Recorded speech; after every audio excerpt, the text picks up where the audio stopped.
Hi, who are you? What's your name? What do you do? Hey, my name is Brent Summers. I lead account-based marketing and generative AI solutions at Qualcomm. Okay, and then just for those who don't know, what does Qualcomm, do, and what kind of business are they in?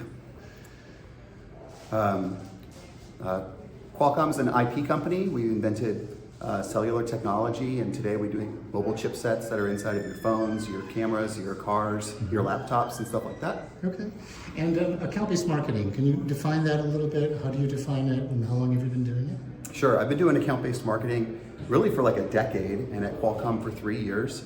And I think about it fundamentally as putting marketing and sales on the same page, defining what a best fit account looks like and pursuing them together. And then you mentioned you're now working with generative AI. Was that in response to some kind of limitation in account-based marketing that you saw and said, hey, we need to kind of, generative AI will fix that? Or did you see big opportunities in generative AI that account-based marketing can help use that tool and increase your business? Sure. Well, I first discovered generative AI in June of 2020 during the pandemic.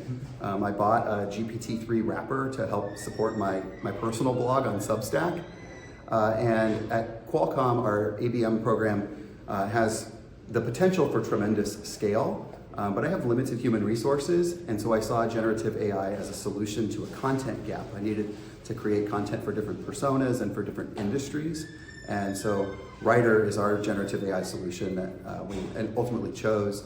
But that's sort of the end game for our ABM program is content personalization and verticalization. And so you said you work with sales and marketing. So salespeople obviously use that content to engage the accounts, or maybe you get air cover in the accounts that then comes to the salesperson. How important is that feedback loop between sales and marketing to get the right type of content to understand your ideal buyer? Yeah, I mean, the feedback loop from sales is an essential piece of ABM. I actually have a person on my team who's in a customer-facing role. He takes calls with sales in order to hear real time whether our message is landing or not. So we definitely have market research that we do on the marketing side, but that tends to have really long cycles. It takes a quarter or longer to get those results back. And so we have sort of boots on the ground as well, listening to sales week in and week out to know whether a particular page inside of a presentation is where we're seeing people get on their phones. Right. So yeah, it's an essential feedback loop. Oh, interesting, because most of sales, when you do marketing in a silo, and you throw 1,000 leads over the fence, and sales goes, I can't use any of this, right? And so marketing goes, what do you mean? We created all these leads. So this type of process, narrows that gap, makes it more relevant to what salespeople are using from a marketing perspective. Yeah, certainly, at least on paper, right? That we're defining who we're going after together, and we're pursuing a mutually agreeable strategy. The feedback loop, on the quality of the leads, that's still a tenuous situation from time to time. Often because our marketing budgets can exceed the capacity of sales to generate leads. So even though people might meet the specific criteria that we set, we get into debates over whether or not those accounts are in market or whether those individuals have buying intent.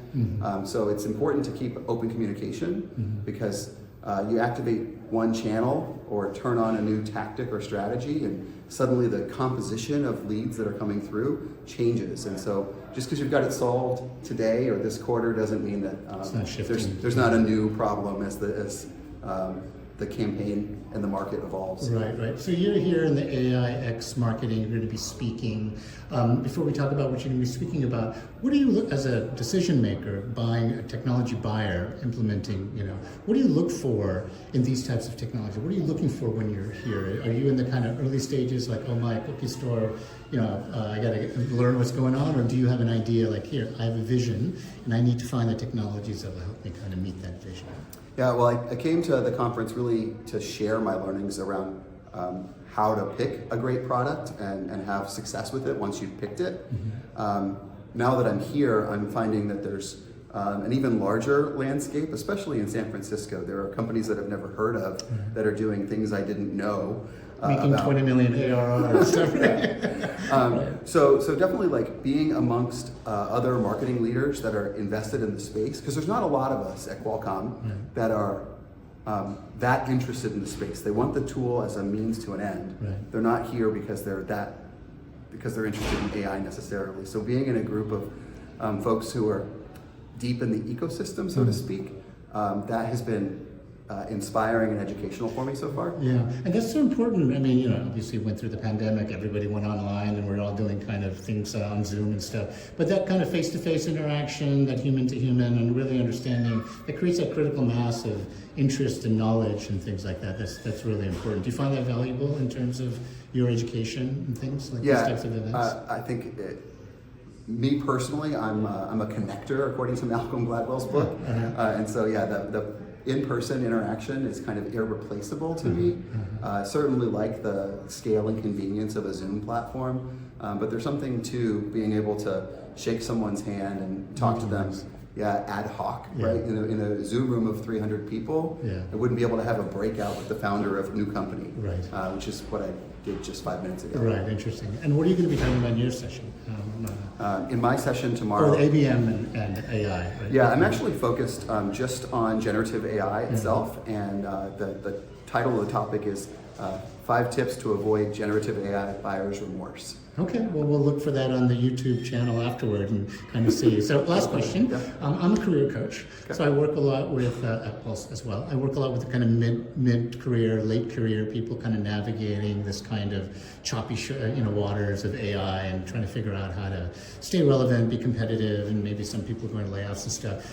As a person who might be hiring, what do you look for in new hires, and especially kind of in older workers? What kind of advice would you give on how to stay competitive and stay relevant and thrive in this environment? Do you have any advice? I mean, I think that probably varies from one hiring manager and one company to another, what they're specifically looking for. So speaking just for myself, I really like people with gumption. I think that I'm in a sort of challenging corporate economic environment.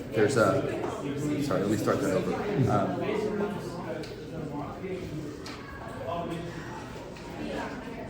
When it comes to hiring, I'm looking for people with gumption. I think we're in a position at Qualcomm that we see a tremendous market opportunity ahead for all of our various end markets, and so I want somebody whose ambition matches that of the company.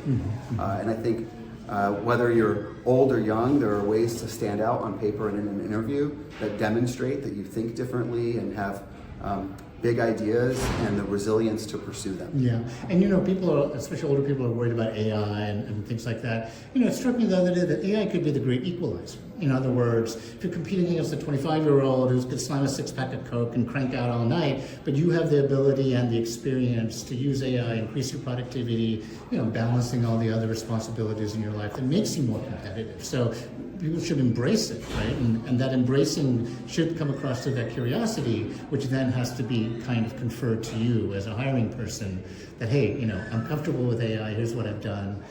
Are you looking for that kind of attitude and kind of initiative? Yeah, I mean, absolutely. That's why I'm here at this conference, right? It's a class of technology that I believe in. And I do think that you're right, that AI in some ways can be a great equalizer. For some people, it might be a tremendous crutch, and for some people, it can be a booster seat.